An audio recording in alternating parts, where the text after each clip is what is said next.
comes to breast cancer and mammograms, and we are more confused than ever. So we have invited an expert, Dr. Teresa Schwartz, who is with St. Louis University Breast Cancer. She's a breast cancer surgeon and a friend of the show. Good morning, Teresa Schwartz. Good morning. Good morning, Dr. Schwartz, I should say.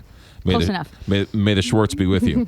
All right. So what is going on? What did the federal government say yesterday? The United States Preventative Services Task Force put out new recommendations yesterday, but they aren't much different than what they said initially in 2009. Okay. So what their recommendations say is that women should definitely start screening mammograms at the age of 50 and then continue them every other year until the age of about 75. Okay. But that is not really congruent with any other organization that puts out guidelines for screening mammograms. So when I was here last in October, we talked about the new guidelines that came down from the American Cancer Society that said to start screening mammograms at 45. And every other organization that talks about screening mammograms says to start at age 40. So nobody's on the same page with when to start mammograms and who gets the most benefit from the study. Okay, so the government says 50. The American Cancer Society says 45. Other people say 40. What is a woman to do? Right, exactly. It's pretty confusing because what you want out of a screening test is to test those people who are at the highest risk of getting the disease and have a low risk of the test that you're using to screen them, because these are otherwise completely asymptomatic women that have no signs of cancer. There's also a worry of a false positive, is there Exactly. not? That's the biggest risk to it. So when you're looking at women in their 40s who are getting screening mammograms, they've got about a 60% chance of having at least one false positive over the course of the next 10 years.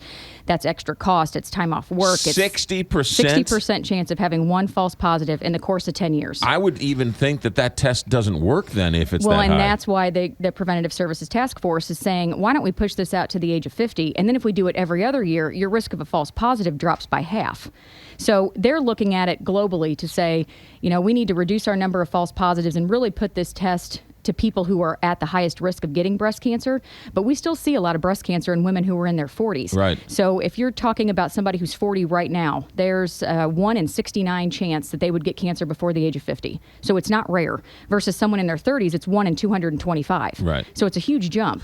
So we'd be missing those women if they're not screened. So what do you tell your patients? Because there's so many differing opinions and differing guidelines right now, I think the safest bet is to say continue to start screening mammograms at age 40, because these guidelines do put a caveat in their discussion to say you can continue to get mammograms starting at age 40 if you wish.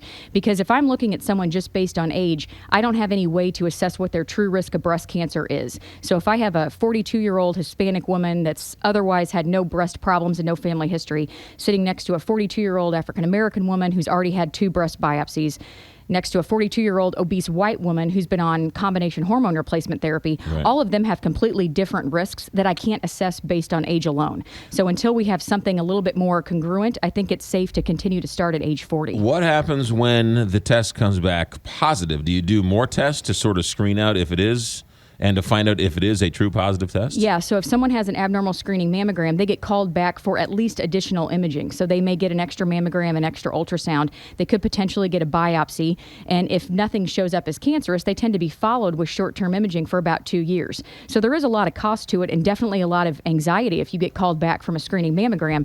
But we have to weigh that with the risk of getting cancer overall. So once you get a false positive, then there are more tests to show if it's true or not. Correct. But that's where the cost comes in, the mental health and all the other issues that Yes. sort of come along with it. Yes. So it makes it a little bit more complicated to tell women not to get screening mammograms at age 40 because of those false positives, because that is a real risk. Right. But we would be missing out on those women who are in their 40s that would otherwise be diagnosed. What are insurance companies saying? Right now, they're not saying anything. In fact, when this set of guidelines came out yesterday, it even said in there that Congress had made mention that nothing can change in terms of insurance coverage, at least for the next 2 years. So right now, you can still get a mammogram starting at age 40. There is no change in insurance coverage. So somebody's working very hard and spending millions of dollars to find a test that actually works. Correct. And mammograms, while not perfect, are the best thing that we have. They're the best tests that we have that can find cancer before it shows itself.